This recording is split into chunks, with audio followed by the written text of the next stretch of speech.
السلام عليكم ورحمة الله وبركاته. حامدا ومصليا وبعد. قال تعالى: أعوذ بالله من الشيطان الرجيم. بسم الله الرحمن الرحيم.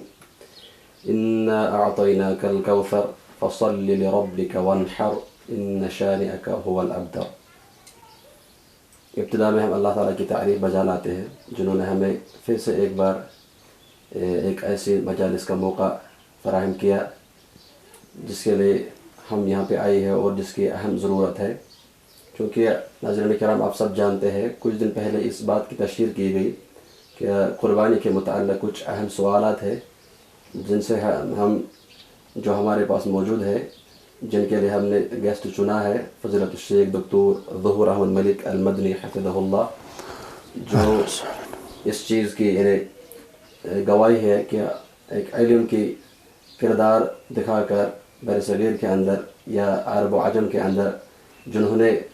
اپنے 20 سال مدینہ یونیورسٹی کے اندر تعلیم حاصل کرنے کے لیے وقف کی ہے،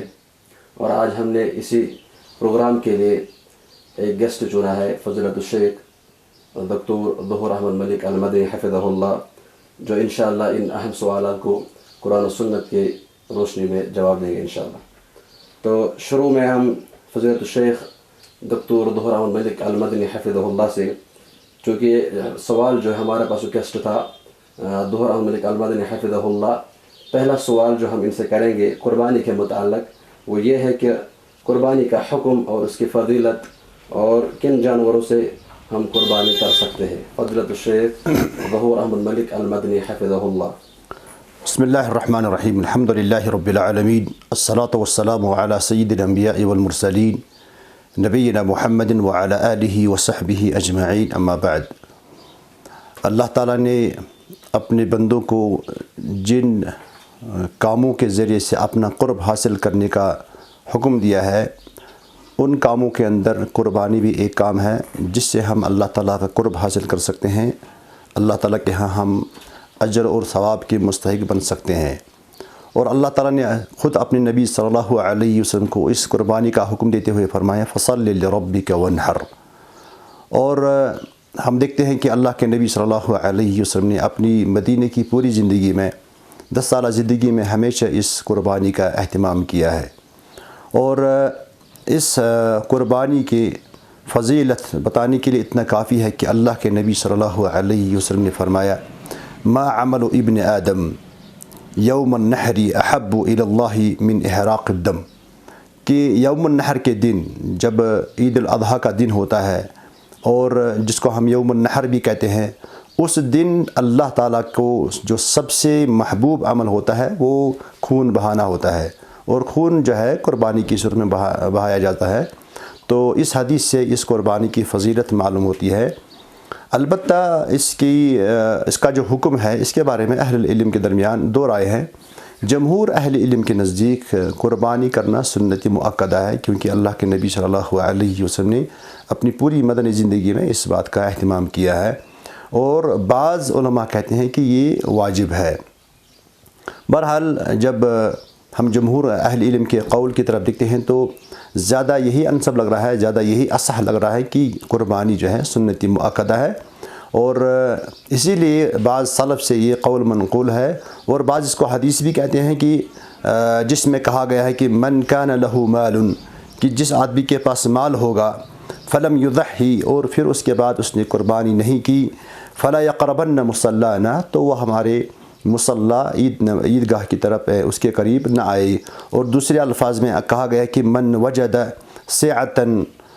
جس نے وسعت پالی یا جس کے پاس اس مالی وسعت تھی، فلم یذبح، پھر اس نے ذبح نہیں کیا، فلا یقربن مصلانا، تو وہ ہمارے عیدگاہ کے نزدیک نہ آئے۔ تو ایک وعید ہے، اگر چیز بارے میں اختلاف ہے، بعض نے کہا اس کو حاکم نے مستدرک کے اندر صحیح قرار دیا ہے، اور امام ذہبی نے اس کی توثیق کی ہے، امام حاکم کی۔ البتہ بعض علماء نے اس حدیث کو موقوف صحیح قرار دیا ہے، جن میں ابن حجر ہے، انہوں نے بلوغ المرام میں اس کو موقوفاً صحیح قرار دیا ہے، اور علامہ البانی نے بھی جو ہے اس کو صحیح دیا ہے قرار کہ یہ موقوف ہے۔ بہرحال یہ حدیث بھی اس بات پہ دلالت کرتا ہے، یہ اثر بھی اس بات پہ دلالت کرتا ہے کہ قربانی کا اہتمام ہمارے لیے بہترین ہے، اور اس سے انسان جو ہے کبھی بھی مال ہوتے ہوئے، مالی وسعت ہوتے ہوئے جو ہے اس فریضہ کو انجام دینے میں کوتاہی نہیں کرنا چاہیے۔ البتہ جن جانوروں سے یا جن جانوروں کی قربانی جائز ہے، اللہ تعالیٰ نے قرآن کریم کے اندر فرمایا ہے لِيَشْهَدُوا مَنَافِعَ لَهُمْ وَيَذْكُرُوا اسْمَ اللَّهِ فِي أَيَّامٍ مَّعْلُومَاتٍ عَلَى مَا رَزَقَهُم مِّن بَهِيمَةِ الْأَنْعَامِ۔ تو اس آیت کے اندر جن جانوروں کا ذکر آیا وہ ہے بہیمۃ الانعام، اور بہیمۃ الانعام کے بارے میں اہل علم کی رائے یہ ہے کہ بہیمۃ الانعام 4 قسم کی جانور ہے۔ سب سے پہلے اس میں اونٹ ہے، اور دوسری نمبر پر گائے ہے، اور تیسری نمبر پر جو یعنی غنم جس کو ہم بولتے ہیں، اور اس کے اندر 2 چیزیں ہیں، بیڑ اور بکریاں۔ یہ 4 چیزیں جو ہے بہیمۃ الانعام میں سے آتی ہیں، اور انہی 4 چیزوں کی جو ہے قربانی اللہ تعالیٰ کے ہاں قبول ہے انشاءاللہ، کیونکہ اللہ تعالیٰ نے قرآن کریم کے اندر بہیمۃ الانعام میں سے ہی قربانی کرنے کا حکم دیا ہے۔ جزاک اللہ خیر و احسن الجزاء۔ اب دوسرا سوال جو آیا ہے وہ لکھتے ہیں کہ اگر قربانی کا جانور مر گیا تو اس کا کیا حکم ہے؟ دیکھیے اللہ تعالیٰ تک ایک ارشاد ہے ان اللہ لا یضیع اجر المحسنین۔ ایک آدمی جو ہے جب قربانی کے لیے جانور لاتا ہے اور اگر وہ پھر اس کے مداخلت کے بغیر یعنی اس کی کوتاہی کے بغیر اگر وہ خود ہی مر جاتا ہے